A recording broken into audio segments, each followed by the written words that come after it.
बहुत समय पहले प्राचीन भारत के मध्य में स्थित उज्जैन नगरी अपने ज्ञान, धर्म और वैभव के लिए पूरे आर्यावर्त में प्रसिद्ध थी।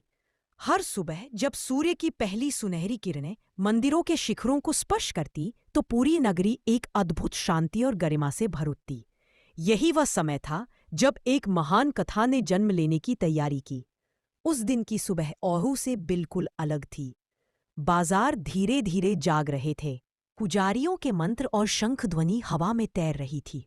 पर नगरवासियों को अंदेशा भी नहीं था कि आज का सूर्योदय किसी असाधारण घटना का संकेत लेकर आया है।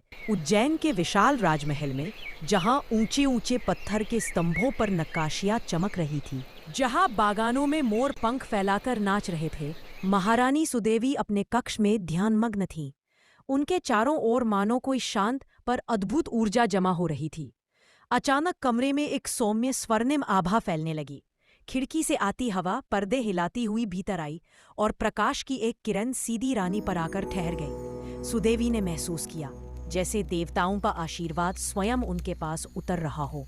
उनका हृदय धड़क उठा। क्या यह किसी महान आत्मा के आने का संकेत था? उसी क्षण कुछ दूर स्थित उज्जैन के प्राचीन मंदिरों में भारी भारी कांसे की घंटियां बिना किसी के छुए बजने लगी। पुजारी आश्चर्य से स्तब्ध रह गए। वे समझ गए, यह साधारण घटना नहीं है, यह देवत्व की उपस्थिति का प्रतीक है। महल की ऊंची बालकनी पर खड़े राजा गंधर्वसेन आकाश में फैली दिव्य चमक को देख रहे थे। बादलों के पीछे से निकलती स्वर्णिम किरणें, हवा में गूंजती रहस्यमयी ध्वनियां। राजा ने गहरी सांस ली। उनके राज्य पर किसी शुभ आत्मा की कृपा होने वाली है। कुछ ही पलों में पूरा शहर एक सुनहरी आभा में नहाने लगा। लोग घरों से बाहर निकलकर आसमान की ओर देखने लगे। उनके चेहरों पर हैरानी और श्रद्धा का अनोखा मिश्रण था। पक्षी चमकते बादलों के बीच उड़ रहे थे, जैसे वे भी इस क्षण का स्वागत कर रहे हों। महल के जन्म कक्ष में एक अनोखी गर्मी और उजाला पसरा हुआ था। दूर दूर तक सुगंधित धूप की महक फैल रही थी। इसी वातावरण में महारानी सुदेवी ने एक तेजस्वी पुत्र को जन्म दिया।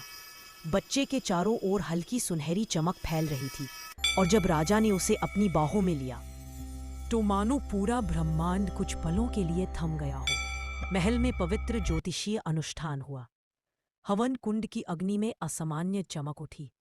नक्षत्रों की आकृतियां स्पष्ट होती गईं। पुरोहितों ने आश्चर्य से एक दूसरे को देखा और कहा, यह बालक केवल राजा ही नहीं, धर्म, वीरता और न्याय का प्रतीक बनेगा। युग युगों तक इसका नाम अमर रहेगा। अगले कई दिनों तक पूरे उज्जैन में उत्सव मनाया गया।